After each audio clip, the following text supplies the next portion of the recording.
After spending 3 days exploring the beautiful city of London, we took an early morning flight from Heathrow Airport to Edinburgh.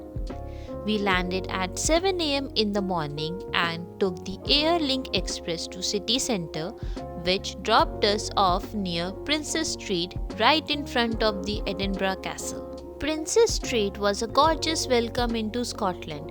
Right in front of us, we could see the striking Scots Monument, the Royal Scottish Academy, and of course the Edinburgh Castle. There was also a Christmas market with a giant Ferris wheel right next to the Scots Monument, but more about that later.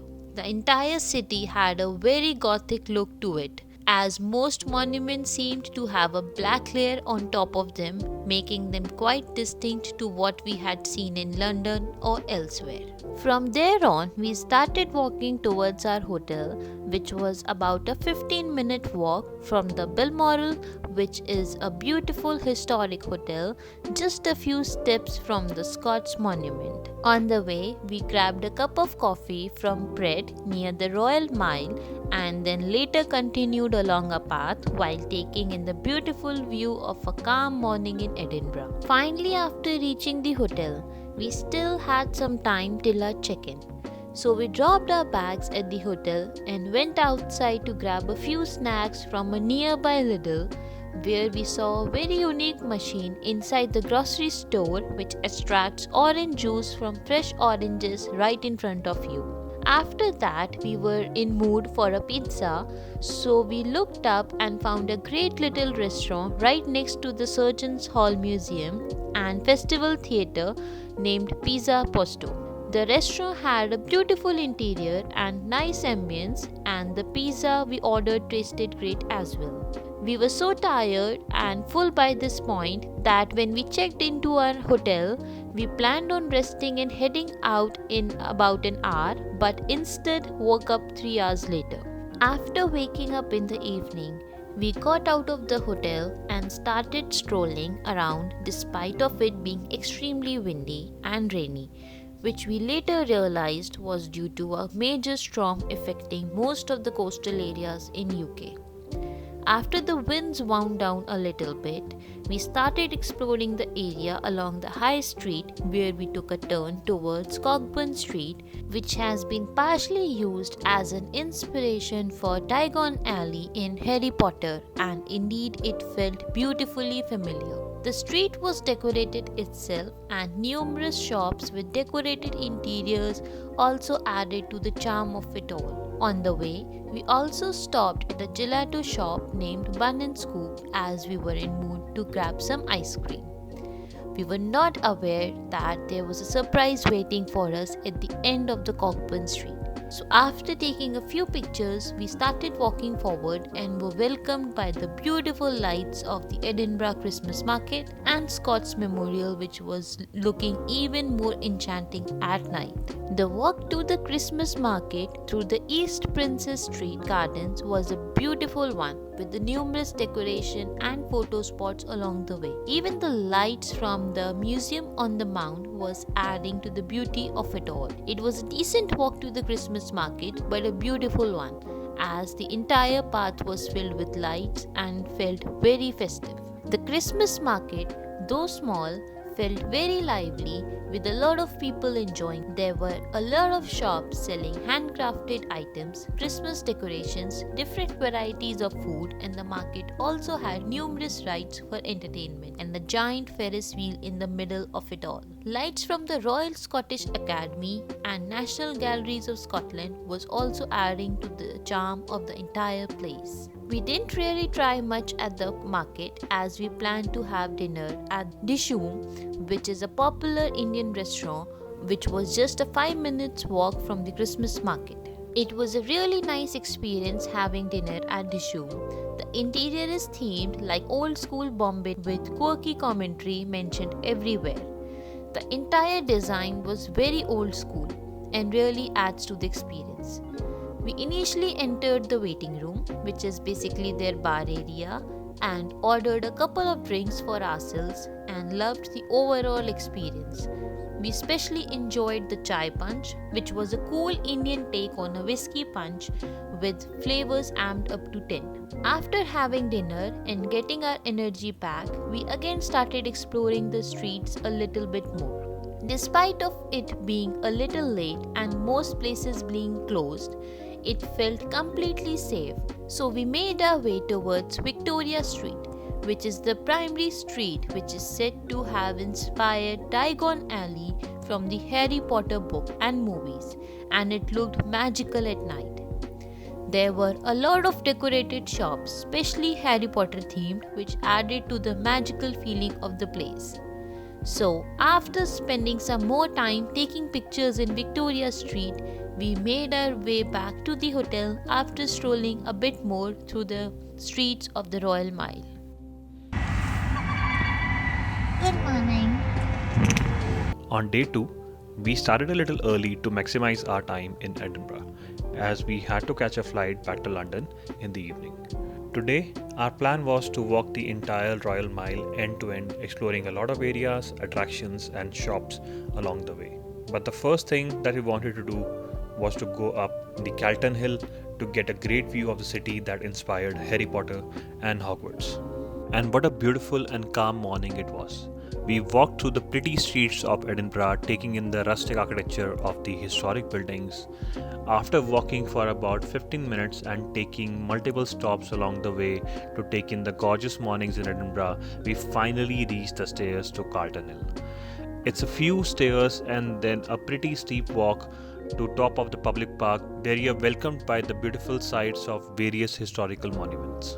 A few steps from there, you get a good view from the lookout near the Giles Stewart monument, but we would recommend to climb further up towards the observatory house, which is probably one of the highest points in Calton Hill, from where you can actually get a great view of the entire city, including all its monuments, numerous streets, and also Firth of Forth, the bay that connects Edinburgh to the North Sea. There is an even higher point available in Edinburgh, that is Arthur's Seat, but that would have required a lot more time, so we skipped that for now. You can easily spend a lot of time in this beautiful park, taking in the gorgeous scenery of the historical city on the shores of North Sea. Calton Hill is also home to the National Scottish Monument, which is a great spot to get some good pictures. So after spending about an hour at Calton Hill, we started making our way back to Royal Mile, as the plan was to visit the Palace of Holyroodhouse and start exploring the entire Royal Mile from there. The best way to explore and enjoy Edinburgh is to just get lost in the streets, walking from one point to the other, soaking in the beauty of the historical town. It's a relatively small city, especially the historical old town, very walkable and rewards you with beautiful architecture and gorgeous building and streets no matter which path you take. After walking the Royal Mile for about 10 minutes, we finally reached the Scottish Parliament building, which marks one end of Royal Mile and adds a modern charm to a very historic street. And finally, right after it, in the midst of it all, sits the royal residence of British monarchy, the Palace of Holyroodhouse. It's a beautiful palace which requires a ticket to go inside, but you can easily catch a glimpse of it through one of its gates in case you are short on time, just like us. Right next to it sits the highest peak in all of Edinburgh, the Arthur's Seat, which is actually an inactive volcano. This was the point from where we started our journey along the beautiful streets of Royal Mile. As the name suggests, Royal Mile is a mile-long street with the Edinburgh Castle at one end and Palace of Holyroodhouse on the other. You can choose to start your journey on either of the ends or right in the middle of it, but we would recommend to start at Holyroodhouse and finish the journey at Edinburgh Castle to make the experience a lot more wholesome at the end, as the view from Edinburgh Castle is quite amazing. There are numerous secondary streets and shops to explore along the way of the Royal Mile, especially if you are interested in souvenir shopping and trying the iconic Scottish fudge. The shops are essentially quite densely filled around the crossroads of High Street, Northbridge and Southbridge. Royal Mile especially gets quite busy after crossing the North Bridge, with a lot of entertaining stuff going all around the high street. There were a lot of kids playing the bagpipes trying to showcase the Scottish heritage, and a magician entertaining everyone with his art right next to the St. Giles Cathedral.